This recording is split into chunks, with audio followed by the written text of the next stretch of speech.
ইন্টারনেটে porno site সহজপ্রাপ্য হওয়ায় শিশু শিক্ষার্থীদের মাঝে আশঙ্কাজনক হারে বাড়ছে আসক্তি। এটা সাধারণত ক্লাস 5-6 থেকে দেখা যায় সমস্যাটা। আমার ভিতরেও এটা আছে। আমরা বিভিন্ন গেমস ডাউনলোড করতে যাচ্ছি, হঠাৎ করে একটা পর্ন সাইট ওপেন হয়ে যাচ্ছে। আশেপাশে যারা থাকে তারাও এইসব কথা শুনে, যারা আসক্ত না তারাও আসক্ত হয়ে পড়তেছে। দ্রুত কার্যকরী উদ্যোগ নেওয়ার আহ্বান বিশিষ্টজনদের।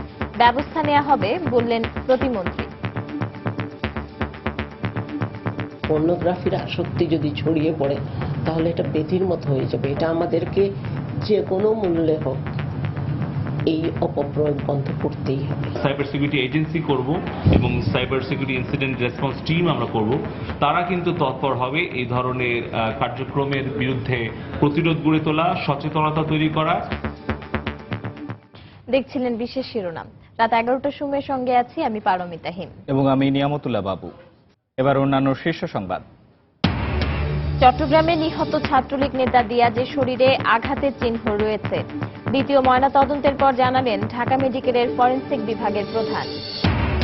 নিম্ন আদালতের বিচারকদের আচরণ ও শৃঙ্খলা বিধি গ্যাজেট আকারে প্রকাশের প্রয়োজন নেই। সরকার ও বিচার বিভাগের ভিন্ন ভিন্ন অবস্থানের মধ্যে বঙ্গভবনের চিঠি। কারখানায় শ্রমিকদের নিরাপদ কর্মপরিবেশ নিশ্চিত এবং নারী ও প্রতিবন্ধীদের জন্য আরও বেশি কর্মসংস্থান সৃষ্টির আহ্বান প্রধানমন্ত্রীর। ঢাকা সামিটের উদ্বোধন। নারায়ণগঞ্জে প্রচারণায় প্রার্থীদের নানা প্রতিশ্রুতি, উন্নয়নের ধারাবাহিকতা আর সবুজ নগরী গড়ার অঙ্গীকার আইভীর। অবকাঠামো উন্নয়নকে প্রাধান্য দিচ্ছেন শাখাওয়াত। এবং বঙ্গোপসাগরে জলদস্যুদের উৎপাত বেড়ে যাওয়ায় আতঙ্কে জেলেরা। সব হারিয়ে সর্বশান্ত অনেকে, প্রশাসনের বিরুদ্ধে ব্যবস্থা না নেয়ার অভিযোগ।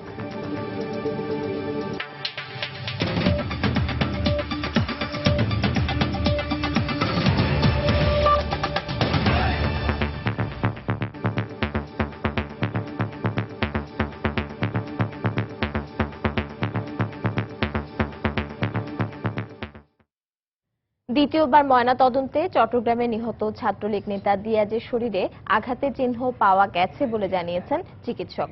দুপুরে ঢাকা মেডিকেল কলেজ হাসপাতালে ময়নাতদন্ত শেষে একথা জানান ফরেনসিক বিভাগের প্রধান ডাক্তার সোহেল মাহমুদ।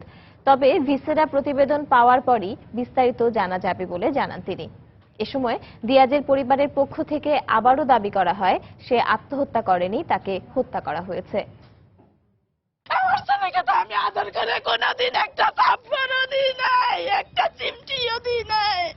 আমার ছেলে কুরবানি গরুর মতো ধরপর করছে বাঁচার জন্য।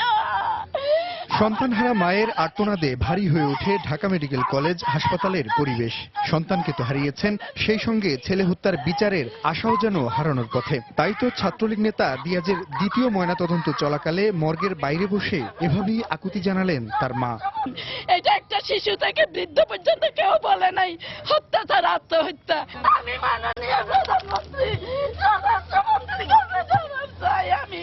তবে ময়নাতদন্ত শেষে ঢাকা মেডিকেল কলেজ হাসপাতালের ফরেনসিক বিভাগের প্রধান ডাক্তার সোহেল মাহমুদ জানালেন দিয়াজের শরীরে পাওয়া গেছে আঘাতের চিহ্ন। আমরা যা যা পাইছি সেগুলি পর্যালোচনা করে এবং আমরা সিন অফ ক্রাইম ভিজিট করব, যেখানে সে মারা গেছে ওই জায়গাটাতে আমরা ভিজিট করব এবং প্রথম ময়নাতদন্তের সময় যারা সাক্ষী হিসাবে ছিল তাদের সাথে আমরা কথা বলবো এবং প্রথম ময়নাতদন্ত যারা সম্পন্ন করেছেন তাদের সাথে আমরা কথা বলবো। আমরা আঘাতের চিহ্ন পাইছি, এটা এই সবকিছু আমরা আমাদের ফাইনাল ওপিনিয়নে জানাবো। দ্বিতীয় ময়নাতদন্ত শেষে বিচার পাওয়ার স্বপ্ন দেখছে তার পরিবার। আবারও দাবি দিয়াজ আত্মহত্যা করেনি, তাকে হত্যা করা হয়েছে। এখন আমরা আশাবাদী, আশায় তো বুক বাঁধতেই হবে। তবে আমরা জানতে পারছি, আমরা ঢাকায় এসে যেটা জানলাম যে এখানে আমাদের আগে আসামিরা ঢাকায় আসছে এবং তারা জোর তদবির চালাচ্ছে যে এই পিএম রিপোর্টটাকেও বায়াস করার জন্য। এর আগে চট্টগ্রামে তার প্রথম ময়নাতদন্তে শরীরে আঘাতের কোনো চিহ্ন ছিল না বলে উল্লেখ করা হয়। বলা হয় দিয়াজ আত্মহত্যা করেছে। তবে পরিবার তা প্রত্যাখ্যান করে আদালতে হত্যা মামলা দায়ের করে। পরে আদালত দিয়াজের দ্বিতীয় ময়নাতদন্তের নির্দেশ দেন। জুনায়েদ আল হাবিব, সময় সংবাদ, ঢাকা। নিম্ন আদালতের বিচার এবং বিচার বিভাগীয় কর্মকর্তাদের আচরণ ও শৃঙ্খলা বিধি গ্যাজেট আকারে প্রকাশ করার প্রয়োজন নেই বলে সিদ্ধান্ত দিয়েছেন রাষ্ট্রপতি। গ্যাজেট প্রকাশ নিয়ে সরকার ও বিচার বিভাগের ভিন্ন ভিন্ন অবস্থানের মধ্যে এমন সিদ্ধান্তের কথা জানালো বঙ্গভবন। সন্ধ্যায় এ সংক্রান্ত পরিপত্র জারি করে আইন মন্ত্রণালয়। যদিও সুপ্রিম কোর্টের আপিল বিভাগ কয়েকবার তা গ্যাজেট আকারে প্রকাশের নির্দেশ দিয়েছিলেন। এদিকে এ বিষয়ে ব্যাখ্যা দেওয়ার জন্য আগামীকাল আইন মন্ত্রণালয়ের 2 সচিবের আদালতে হাজির হওয়ার দিন ধার্য রয়েছে। সংবিধানের 116 অনুচ্ছেদের আলোকে অধস্তন আদালতের বিচারকদের নিয়োগ, পদোন্নতি ও বদলি সংক্রান্ত বিধান নিয়ন্ত্রণ করে থাকে আইন মন্ত্রণালয়। গত 1 নভেম্বর বিচার বিভাগ পৃথকীকরণ দিবসে প্রধান বিচারপতি এক বাণীতে এ বিধানের সমালোচনা করেন। এমনকি বহুল আলোচিত মাজদার হোসেন মামলার আলোকে আইন মন্ত্রণালয়ও সুপ্রিম কোর্টের পরামর্শে নিম্ন আদালতের বিচারকদের আচরণবিধি ও শৃঙ্খলা বিধি খসড়া প্রস্তুত করেছিল। এতদিন আটকে ছিল রাষ্ট্রপতির অনুমোদনের, কিন্তু রোববার রাষ্ট্রপতি এক বিবৃতিতে জানান আলাদা করে এ বিষয়ে গ্যাজেট প্রকাশের প্রয়োজন নেই। সংবিধান বিশেষজ্ঞ ডক্টর স্বাধীন মালিকের মত, নিম্ন আদালতের বিচারকদের নিয়ন্ত্রণ সর্বোচ্চ আদালতের হাতেই থাকা উচিত। আমরা বিচার বিভাগের স্বাধীনতা পৃথকীকরণের কথা বলছি। সারা দুনিয়াতে যেখানে বিচার বিভাগ স্বাধীন এবং পৃথক, তার মানে বিচার বিভাগের প্রশাসনিক ব্যবস্থাটা সেটা সুপ্রিম কোর্টের উপরে থাকবে। এর আগে এক অনুষ্ঠান শেষে আইনমন্ত্রী জানান বিচার বিভাগ সম্পূর্ণ স্বাধীনভাবে কাজ করছে। বিচারিক কাজে বিচারক এবং বিচারপতিবৃন্দকে কোনোভাবেই নির্বাহী বিভাগ কোনো হস্তক্ষেপ করে না। এটা আমরা করি না। এটা বাংলাদেশের কালচারে আগে যা ছিল তার আমূল পরিবর্তন কিন্তু হয়েছে, এবং সেই জন্যই আমি মনে করি যে 116 ক আমরা সম্পূর্ণভাবে নির্বাহী বিভাগ বলেন, অন্যান্য বিভাগ বলেন, আমরা মেনে চলছি। এদিকে আপিল বিভাগের নির্দেশে অধস্তন আদালতের বিচারকদের আচরণ ও শৃঙ্খলাবিধি গেজেট আকারে প্রকাশ না করায় সোমবার আইন মন্ত্রণালয়ের 2 সচিবের আদালতে হাজির হওয়ার কথা রয়েছে। আফজাল হোসেন, সময় সংবাদ, ঢাকা। নারায়ণগঞ্জ সিটি কর্পোরেশন নির্বাচনে উৎসবমুখর পরিবেশে চলছে প্রচারণা। প্রার্থীরা ভোটারদের দাঁড়ে দাঁড়ে গিয়ে শুনছেন তাদের সমস্যা আর দিচ্ছেন সমাধানের নানা আশ্বাস। বন্দর এলাকার উন্নয়ন নিশ্চিত করতে আবারও মেয়র পদে ভোট চান আইভি। আর বিএনপি প্রার্থী ইসির পক্ষ থেকে সেনাবাহিনী মোতায়েন না করার সিদ্ধান্তের সমালোচনা করেন। রাশেদ লিমনকে সঙ্গে নিয়ে মাহমুদ রাকিবের রিপোর্ট। ভোট যত এগিয়ে আসছে, প্রচারণাও তত জমে উঠছে নারায়ণগঞ্জ সিটি কর্পোরেশন নির্বাচনে। দিন রাত ভোটারদের দ্বারা দ্বারা যাচ্ছেন প্রার্থীরা। রোববার সকালে 27 নম্বর ওয়ার্ডে গণসংযোগে যান আওয়ামী লীগ মেয়র প্রার্থী সেলিনা হায়াৎ আইভি। তার আগমনকে কেন্দ্র করে এলাকার সাধারণ মানুষ রাস্তায় নেমে আসেন। এ সময় তিনি বন্দর এলাকার মদনপুর, কুড়িপাড়া ও ঢাকেশ্বরী এলাকার ভোটারদের নানা প্রতিশ্রুতি দিয়ে দলমত নির্বিশেষে সবার কাছে ভোট চান। বিশেষ করে বন্দর এলাকার 9টি ওয়ার্ডের ঘরে ঘরে গ্যাস লাইন ও শীতলক্ষা সেতু নির্মাণের উদ্যোগ নেওয়ার আশ্বাস দেন। এই অঞ্চলে নতুন ভাবে গ্যাস আসতেছে, এটা তো অবশ্যই সমাধানের একটা উপায় খুঁজতে হবে, এবং এই ব্যাপারে আলাপ আলোচনা করে চেষ্টা করবো যে কিভাবে সমাধানটা করা যায়। ছোট ছোট কিছু রাস্তা বাকি আছে, খেলার মাঠ একটু দাবি করেছে, এখানে আমাদের নিজস্ব জায়গা ছিল না, কিন্তু কিছু ঘাসের জায়গা আছে, চেষ্টা করবো সেখানে মাঠ করে দিতে। মানুষের মেন দাবি হয়ে দাঁড়িয়েছে শীতলক্ষা সেতু, এগিয়ে গেলে অবশ্যই আমি মাননীয় প্রধানমন্ত্রীর কাছে দাবি জানাবো, যেহেতু এই বন্দরবাসীর একান্ত দাবি এই ব্রিজটা করে দাও। এদিকে নেতাকর্মীদের সঙ্গে নিয়ে সকাল থেকে নগরের তামাকপট্টি এলাকায় প্রচারণা শুরু করেন বিএনপির মেয়র প্রার্থী সাখাওয়াত হোসেন খান। শীতলক্ষা ও শহীদনগর এলাকায় গণসংযোগ করে জয়ের ব্যাপারে আশাবাদ ব্যক্ত করেন তিনি। বলেন, নারায়ণগঞ্জ সিটি কর্পোরেশন নির্বাচনে সেনা মোতায়েনের বিষয়ে নির্বাচন কমিশনের সিদ্ধান্ত আওয়ামী লীগ প্রার্থীর বক্তব্যেরই প্রতিধ্বনি। নির্বাচন কমিশন থেকে যে বক্তব্য দেওয়া হয়েছে যে এখানে সেনাবাহিনী নিয়োগের প্রয়োজন নাই, সেটা আমি মনে করি আওয়ামী লীগের প্রার্থী যে বক্তব্য দিয়েছে সেই বক্তব্যের একটা প্রতিধ্বনি। অন্যান্য বাহিনীর সাথে সেনাবাহিনীকে মোতায়েন করার জন্য আমি জোর দাবি জানাচ্ছি। ড্রেনেজ ব্যবস্থা এবং ওভারব্রিজ, ফুটওভার ব্রিজ এবং সরু রাস্তাঘাটকে উন্নত করতে চাই, গ্যাস পানি সমস্যার সমাধান করতে চাই। অন্যদিকে মহানগরীতে এক সংবাদ সম্মেলনে সিটি কর্পোরেশনের সৎ, যোগ্য ও জনকল্যাণে কাজ করবেন এমন ব্যক্তিকে নির্বাচিত করার জন্য ভোটারদের আহ্বান জানিয়েছে সুশাসনের জন্য নাগরিক সুজন। প্রার্থীদের মধ্যে মাহমুদ রাকিব, সময় সংবাদ, নারায়ণগঞ্জ। নারায়ণগঞ্জে সেনাবাহিনী নিয়োগের কথা বলে বিএনপি সিটি কর্পোরেশন নির্বাচনকে প্রশ্নবিদ্ধ করার চেষ্টা করছে বলে মন্তব্য করেছেন আওয়ামী লীগের সভাপতিমণ্ডলীর সদস্য আব্দুর রাজ্জাক। সকালে রাজধানীর কাকরাইলে ডিপ্লোমা ইঞ্জিনিয়ার্স ইনস্টিটিউটে এক আলোচনা সভায় বক্তব্য রাখেন তিনি। একই অনুষ্ঠানে খাদ্যমন্ত্রী অ্যাডভোকেট কামরুল ইসলাম বলেন, নারায়ণগঞ্জ সিটি কর্পোরেশন নির্বাচনেও মুক্তিযুদ্ধের পক্ষের শক্তি বিজয় লাভ করবে। এই নারায়ণ নারায়ণগঞ্জে নির্বাচন, আমরা আমাদের প্রার্থী দিয়েছি, এখন বলা হচ্ছে যে সেখানে সেনাবাহিনী দিতে হবে।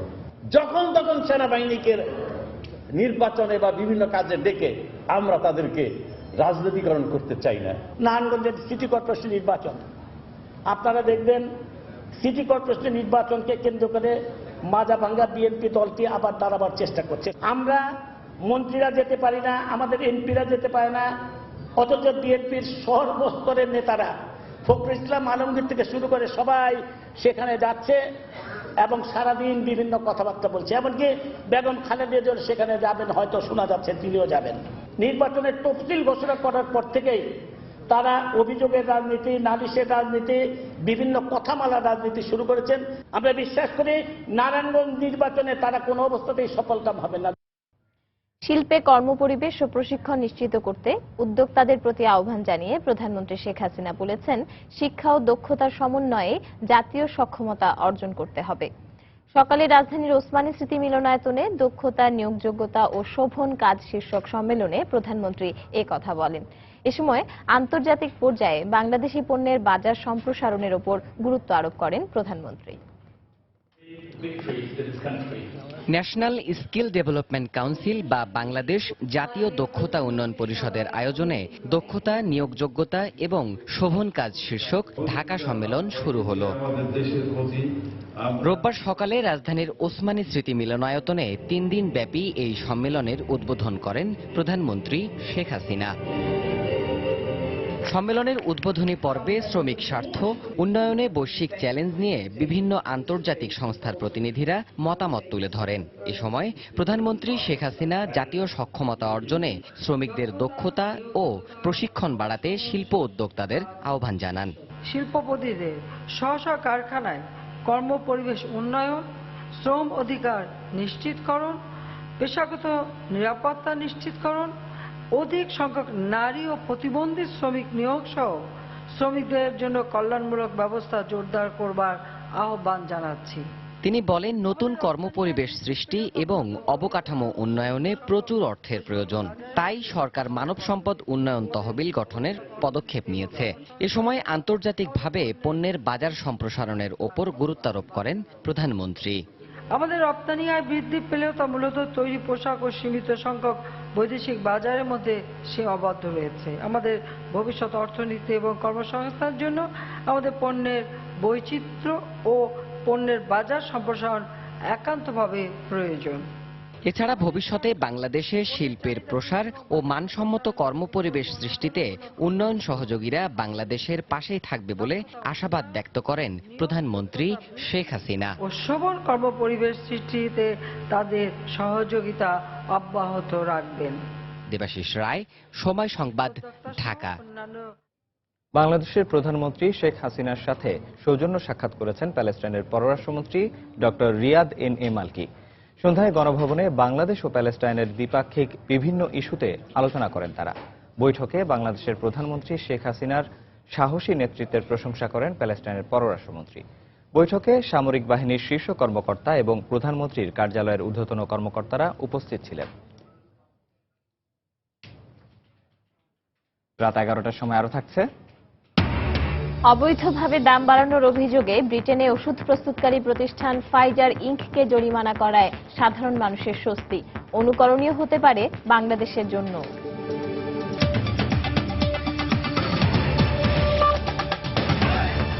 রাজধানীর স্কুল শিক্ষার্থীদের মধ্যে আশঙ্কাজনক হারে বাড়ছে পর্নোছবির আসক্তি। ইন্টারনেটে পর্ন সাইটের অনিয়ন্ত্রণ খুব সহজেই শিশুদের ঠেলে দিচ্ছে অন্ধকার জগতের দিকে। ফলে দীর্ঘমেয়াদে এই শিশু কিশোররাই জড়িয়ে পড়ছে বড় বড় অপরাধের সাথে। অভিভাবকদের সচেতনতার পাশাপাশি সরকারকে দ্রুত কার্যকরী উদ্যোগ নেবার আহ্বান সমাজবিজ্ঞানীদের। আরও দেখুন মুজাহিদ শুভর রিপোর্টে। প্রযুক্তির কল্যাণে শিশুদের হাত পর্যন্ত পৌঁছে গেছে স্মার্টফোন। অভিভাবকের অসচেতনতা আর ইন্টারনেটে পর্নো সাইটের অনিয়ন্ত্রণ অজান্তে শিশু কিশোরদের পরিচয় করিয়ে দিচ্ছে পর্নোগ্রাফির অন্ধকার জগতে। এই অন্ধকার শিশুর সামনে জ্বলতে থাকা সম্ভাবনার সবটুকু আলো কেড়ে নিচ্ছে একটু একটু করে। এটা সাধারণত ক্লাস 5-6 থেকে দেখা যায় সমস্যাটা।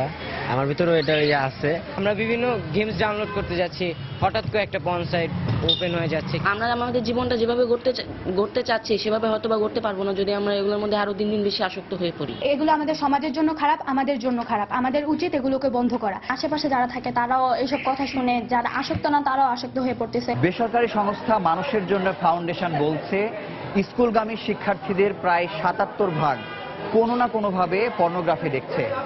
বিকৃত যৌন শিক্ষার মধ্য দিয়ে বেড়ে ওঠা এসব শিশুরা আগামী দিনের হুমকি হিসেবে আবির্ভূত হতে পারে বলে ধারণা করছে সমাজবিজ্ঞানীরা।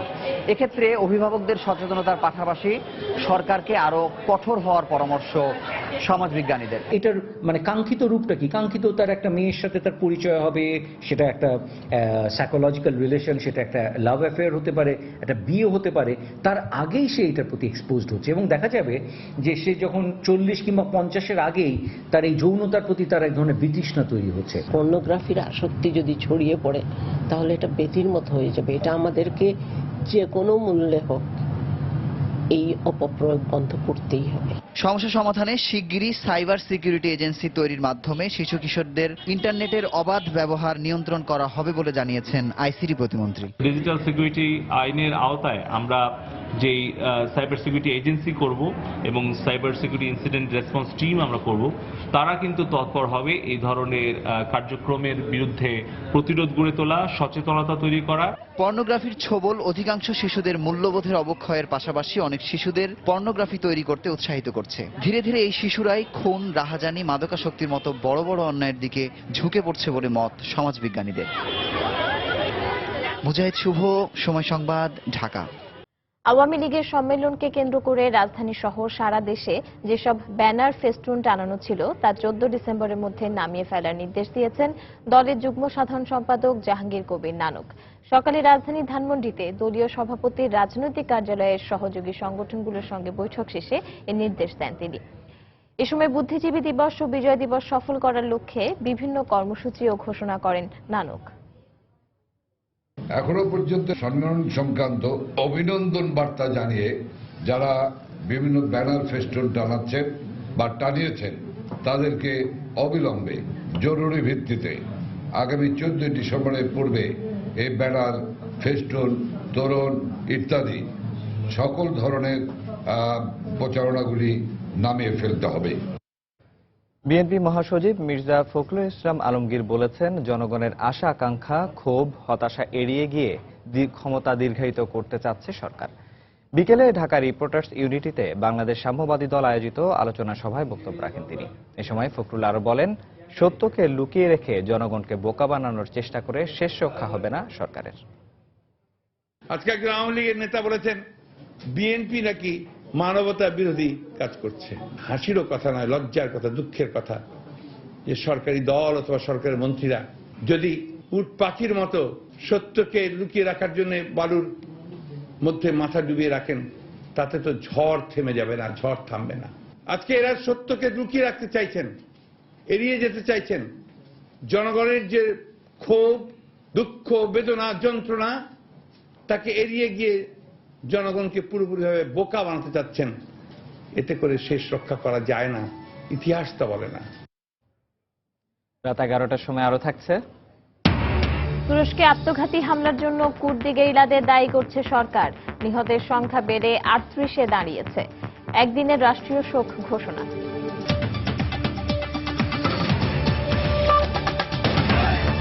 হলিয়াটিজানে জঙ্গি হামলার পর বাংলাদেশের বিভিন্ন উন্নয়ন প্রকল্প ও ব্যবসার সাথে সংশ্লিষ্ট জাপানি নাগরিকদের চলাচলের উপর দেয়া সব ধরনের বিধিনিষেধ ও নিরাপত্তা সতর্কতা জাপান সরকার তুলে নিয়েছে বলে জানিয়েছেন অর্থমন্ত্রী আব্দুল মুহিত। জাপান সফর শেষে দেশে ফিরে সচিবালয়ের সাংবাদিকদের অর্থমন্ত্রী এ কথা জানান। বিনিয়োগ প্রকল্পসমূহ এগিয়ে নিতে এখন আর কোনো বাধা নেই বলেও জানান অর্থমন্ত্রী। Japan did one thing. Publicly, their position has been never wavering in their interest in Bangladesh. একটা ওই অ্যাডভাইসারিটা ছিল টু দেয়ার এমপ্লয়িজ যে তারা একটু সাবধানে থাকতে আসতে পারবে না। সিদ্ধান্ত নিয়েছে যে ওই অ্যাডভাইসারি বাতিল। জাপানের যে রেস্ট্রিকশন অন বাংলাদেশ ছিল in doing business, that has been withdrawn. বাংলাদেশে মার্কেট বৃহত্তর হচ্ছে, therefore it's a wonderful destination for investment for all. Japanese are interested in this investment. We welcome them. বঙ্গোপসাগরে জলদস্যুদের উৎপাত বেড়ে যাওয়ায় আতঙ্কে দিন কাটাচ্ছেন জেলেরা। অনেকেই সাগরে মাছ না ধরে ফিরে আসছেন, আবার যারা যাচ্ছেন তাদেরও সব হারিয়ে সর্বশান্ত হতে হচ্ছে। এমনকি প্রাণহানির মতো ঘটনাও ঘটছে প্রতিনিয়ত। এক্ষেত্রে চরম লোকসানের মুখে পড়েছেন বোট মালিকরা। মৎস্য ব্যবসায়ীদের অভিযোগ, বারবার জানানোর পরও প্রশাসনের পক্ষ থেকে কোনো ব্যবস্থা নেওয়া হয়নি। বিস্তারিত জানাচ্ছেন পার্থপ্রতিম বিশ্বাস। সাগরের মাছ দিয়ে বাংলাদেশের মৎস্য চাহিদার যেমন ব্যাপক অংশ পূরণ করা হয়, তেমনি বিদেশে রপ্তানি করেও আয় করা হয় বৈদেশিক মুদ্রা। নগরীর ফিশারিঘাট এলাকার পাশাপাশি বাঁশখালী, মহেশখালী এবং কুতুবদিয়া থেকে প্রায় 40,000 বোট প্রতিনিয়ত সাগরে মাছ ধরতে যায়। কিন্তু গত কিছুদিন ধরে মহেশখালী, কুতুবদিয়া, হাতিয়ার গভীর সাগরে জলদস্যুদের উৎপাত বেড়ে যাওয়ায় অধিকাংশ বোট ও জেলেরা ভয়ে আতঙ্কে সাগরে মাছ ধরতে যাচ্ছে না। বোট মালিকদের অভিযোগ, জলদস্যুরা জেলেদের সর্বস্ব কেড়ে নিয়ে মাছ ধরার জাল, বোট পুড়িয়ে দিচ্ছে। এমনকি সাম্প্রতিক সময়ে কয়েকজন জেলেকে হত্যা করে সাগরে ফেলে দিয়েছে।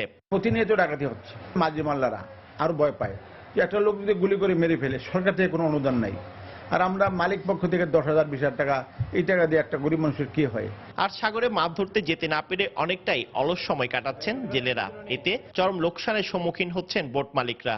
জলদস্যুরা আমাদের অনেক ক্ষতি করে, কারণ আমরা জাল বসাইছি, এখন কাজ করব, মাছ তুলবো, ওই টাইমে এসে ওরা জামিলা করতেছে, জাল ছাইরা দিয়ে অন্য আরেক বুট 3-4 বুট একত্রিত বসে থাকতে হয়, আমাদের কাজ করতে পারি না। জলদস্যুরা ডাকাতি করে, তাহলে আমাদের লোকজনকে মারধর করে, প্রায় সময় জিম্মি করে ওদেরকে টাকা পয়সা আদায় করে। বোটটা যদি শিপে সাগরে যেতে না পারে, বসে থাকলে বোটটা ওয়েস্টেজ হয়, বা বসে থাকতে থাকতে বোটটা নষ্ট হয়ে যায়, তাহলে তো অনেক ক্ষতি হয়। যদি সাগরের জলদস্যুতা বন্ধে সরকার কঠোর ব্যবস্থা গ্রহণ না করে, তাহলে সামনের দিনগুলোতে কঠোর কর্মসূচি দেওয়া হবে বলে হুঁশিয়ারি দিয়েছেন ফিশারিঘাট মৎস্য ব্যবসায়ী সমিতি। জলদস্যু সরকার যদি 1 মাসের ভিতরে বন্ধ না করে, আমরা আগামী 1 মাসের মধ্যে কঠোর আন্দোলনে যাব। সংশ্লিষ্টদের আশঙ্কা, অবিলম্বে সাগরে জলদস্যুতা বন্ধ করা না গেলে সম্ভাবনাময় এ মৎস্য খাত ব্যাপক ক্ষতির মুখে পড়বে। পার্থপ্রতিম বিশ্বাস, সময় সংবাদ, চট্টগ্রাম। ব্রিটেনে অবৈধভাবে ওষুধের দাম বাড়ানোর অভিযোগে বিশ্বের সবচেয়ে বড় ওষুধ প্রস্তুতকারী প্রতিষ্ঠান ফাইজার ইনককে জরিমানা করার ঘটনাকে স্বাগত জানিয়েছে সর্বস্তরের মানুষ। যুক্তরাষ্ট্রভিত্তিক বহুজাতিক এই প্রতিষ্ঠানের বিরুদ্ধে সম্প্রতি একটি ওষুধের কয়েক গুণ মূল্যবৃদ্ধির প্রমাণ পাওয়ায় 8.5 কোটি পাউন্ড জরিমানা করা হয়। আর এই জরিমানার বিষয়টি বাংলাদেশেও ওষুধের দাম নিয়ন্ত্রণে অনুকরণীয় হতে পারে বলে মনে করছেন সংশ্লিষ্টরা। আমাদের লন্ডন প্রতিনিধি শোয়েব কবিরের তথ্য ছবি নিয়ে ডেস্ক রিপোর্ট। সম্প্রতি ব্রিটেনে মৃগী রোগের একটি ওষুধের দাম অস্বাভাবিক হারে বাড়তে থাকে। এরপরই তদন্তের ভিত্তিতে অতিরিক্ত দামে ওষুধ বিক্রির অপরাধে বহুজাতিক ওষুধ কোম্পানি ফাইজারকে প্রায় $11 কোটি বা 8.5 কোটি পাউন্ড জরিমানা করা হয়। ব্রিটেনে প্রায় 48,000 রোগী এই ওষুধ সেবন করে। মৃগী রোগের ওষুধের আর কোনো বিকল্প না থাকায় রোগীদের জন্য অতিরিক্ত মূল্যে তা কিনতে হয় ব্রিটেনের ন্যাশনাল হেলথ সার্ভিসকে। আইনি যুক্তিতর্ক ও তদন্ত শেষে এই জরিমানার সিদ্ধান্ত নেওয়া হয়েছে বলে জানান জরিমানা প্রদানকারী সংস্থা সিএম এর এই শীর্ষ কর্মকর্তা। ফাইজারের ওষুধের দাম বাড়ানোর বিষয়ে যথেষ্ট তথ্য প্রমাণের ভিত্তিতে তাদের বিরুদ্ধে ব্যবস্থা নেওয়া হয়েছে। শুধু ফাইজার নয়, বড় পরিসরে আমাদের তদন্ত চলছে। ওষুধ কোম্পানিগুলোকে জবাবদিহিতার আওতায় নিয়ে আসতে এবং সাধারণ মানুষের স্বার্থ রক্ষার্থে আমাদের এই অভিযান চলবে। ওষুধের মূল্যবৃদ্ধির কারণে জরিমানার এই বিষয়টিকে জনগণের স্বার্থে আইনের সঠিক প্রয়োগ হিসেবে দেখছেন আইন বিশেষজ্ঞরা। ফাইজারকে যে 84 মিলিয়ন পাউন্ড ফাইন দেওয়া হয়েছে এই দেশের সাধারণ জনগণের সাথে প্রতারণা করার জন্য, এই উজ্জ্বল দৃষ্টান্ত আমাদের বাংলাদেশ সরকারের জন্য। বাংলাদেশ ওষুধ নির্মাণকারী প্রতিষ্ঠান যত বড়ই হোক না কেন এবং যত প্রসিদ্ধ হোক না কেন, সরকারের উচিত, আইন অবশ্যই আছে আমাদের দেশে, আমি এটা বলছি না যে আইন নেই, বাট সরকারের উচিত হচ্ছে এটাকে প্রয়োগ করা। ফাইজারকে বিশাল অঙ্কের এই জরিমানার ঘটনাটি পুরো দুনিয়ায় আলোচিত বিষয় হয়ে উঠেছে। ব্রিটেনের বাংলাদেশি বংশোদ্ভূত চিকিৎসকরা মনে করছেন এই ঘটনাটি বাংলাদেশে ওষুধের লাগামহীন মূল্যবৃদ্ধি ঠেকাতে সহায়তা করবে। বাংলাদেশ সরকারের এবার কম্পিটিশন রেগুলেটরি মেডিসিনের বডি থাকা দরকার, যারা এদের প্রাইস বা নির্ধারণ করবে এবং সব সময় সেটাকে মনিটর করবে। তা না হলে লোক যারা তারা এটা এফোর্ড করতে পারতেছে না। ব্যবসায়িক মুনাফার উদ্দেশ্যে কোনো ঘোষণা ছাড়াই বাংলাদেশে বিভিন্ন ওষুধ কোম্পানি প্রায় ওষুধের দাম বাড়ায়। এ বিষয়ে বাংলাদেশে আইন থাকলেও তার সঠিক প্রয়োগ নেই বলে অভিযোগ রয়েছে। রিয়াদুল ইসলাম, সময় সংবাদ। দেশের বাইরের খবর। তুরস্কের ইস্তাম্বুলে স্টেডিয়ামের বাইরে পুলিশকে লক্ষ্য করে চালানো হয়েছে দুটি হামলায় নিহতের সংখ্যা বেড়ে দাঁড়িয়েছে 38 জনে। নিহতদের মধ্যে 30 জনই পুলিশ সদস্য। এই হামলায় আহত হয়েছেন 1.5 শতাধিক। হামলায় হতাহতের ঘটনায় একদিনের রাষ্ট্রীয় শোক ঘোষণা করেছে সরকার। দুটি হামলার একটি আত্মঘাতী ও অন্যটি গাড়ি বোমার বিস্ফোরণ বলে জানিয়েছে কর্তৃপক্ষ। হামলার দায় কেউই স্বীকার না করলেও স্থানীয় কুর্দি গেরিলা সদস্যরা এই হামলা চালিয়ে থাকতে পারে বলে ধারণা করা হচ্ছে। এদিকে ঘটনাকে সন্ত্রাসী হামলা হিসেবে অভিহিত করেছেন তুরস্কের স্বরাষ্ট্রমন্ত্রী। হামলায় নিহত কয়েকজনের জানাজা ও দাফন সম্পন্ন হয়েছে। রোববার রাষ্ট্রীয় সম্মাননায় পুলিশ সদস্যদের দাফন করা হয়। জানাজা ও দাফন অনুষ্ঠানে তুর্কি প্রেসিডেন্ট রিসেপ তাইয়েপ এরদোয়ান ও সরকারের শীর্ষ কর্মকর্তারা ছাড়াও বিপুল সংখ্যক সাধারণ মানুষ অংশ নেন।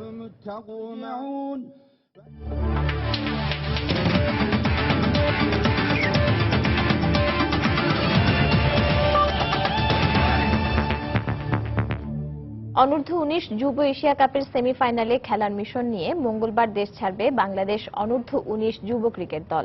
মিরপুরের মিডিয়া সেন্টার আনুষ্ঠানিক সংবাদ সম্মেলনে এমনটাই জানিয়েছেন অধিনায়ক সাইফ হাসান। তবে যুবাদের কোচ আব্দুল করিম জুয়েলের লক্ষ্য এশিয়া কাপে ইতিবাচক ফলাফলের পাশাপাশি 2018 সালে নিউজিল্যান্ডে অনুষ্ঠিত হতে যাওয়া যুব বিশ্বকাপের জন্য দল নির্বাচন করা। আগামী যে ওয়ার্ল্ড কাপ রয়েছে সেটার উপর আমরা কিন্তু মোটামুটি ফোকাস করে এই টিমটা আমাদের তৈরি করা হয়েছে। তাদের কাছে ওয়ান ডেটাকে আমরা ইমপ্লিমেন্ট করছি এবং এই জিনিসগুলি ওরা যত তাড়াতাড়ি করে অ্যাডপ্ট করতে পারবে তত তাড়াতাড়ি নিউজিল্যান্ডের ওয়ার্ল্ড কাপটা ভালো খেলতে পারবে। আফগানিস্তানরা একটু অ্যাটাকিং ক্রিকেট খেলতে পছন্দ করে, ফার্স্ট পাওয়ার প্লেটা তারা ইউজ করে, কিছুটা স্পিনে তারা দুর্বল, তাদের বোলিং অ্যাটাকটা খুব ভালো। তো আমরা যদি আমাদের ব্যাটিংটা যদি আমরা বেসিক্সে থাকি তাহলে ইনশাআল্লাহ এটা ইজি হবে। রাত 11টার সময়ের এই পর্যায়ে শীর্ষ সংবাদ জানিয়ে দিচ্ছি আরেকবার। চট্টগ্রামে নিহত ছাত্রলীগ নেতা দিয়াজের শরীরে আঘাতের চিহ্ন রয়েছে। দ্বিতীয় ময়নাতদন্তের পর জানালেন ঢাকা মেডিকেলের ফরেনসিক বিভাগের প্রধান। নিম্ন আদালতের বিচারকদের আচরণ ও শৃঙ্খলা বিধি গ্যাজেট আকারে প্রকাশের প্রয়োজন নেই। সরকার ও বিচার বিভাগের ভিন্ন ভিন্ন অবস্থানের মধ্যে বঙ্গভবনের চিঠি। কারখানায় শ্রমিকদের নিরাপদ কর্মপরিবেশ নিশ্চিত এবং নারী ও প্রতিবন্ধীদের জন্য আরও বেশি কর্মসংস্থান সৃষ্টির আহ্বান প্রধানমন্ত্রীর। ঢাকা সামিটের উদ্বোধন। নারায়ণগঞ্জে প্রচারণায় প্রার্থীদের নানা প্রতিশ্রুতি, উন্নয়নের ধারাবাহিকতা আর সবুজ নগরী গড়ার অঙ্গীকার আইভীর। অবকাঠামো উন্নয়নকে প্রাধান্য দিচ্ছেন সাখাওয়াত। এবং ইন্টারনেটে পর্নো সাইটের সহজপ্রাপ্যতায় শিশু শিক্ষার্থীদের মাঝে বাড়ছে আসক্তি। সরকারকে দ্রুত কার্যকরী উদ্যোগ নেওয়ার আহ্বান, ব্যবস্থা নেওয়ার আশ্বাস প্রতিমন্ত্রীর। দর্শক, এই ছিল রাত 11টার সময়। যে কোনো খবর পেতে ভিজিট করুন সময়নিউজ.টিভি। আর সঙ্গে থাকুন।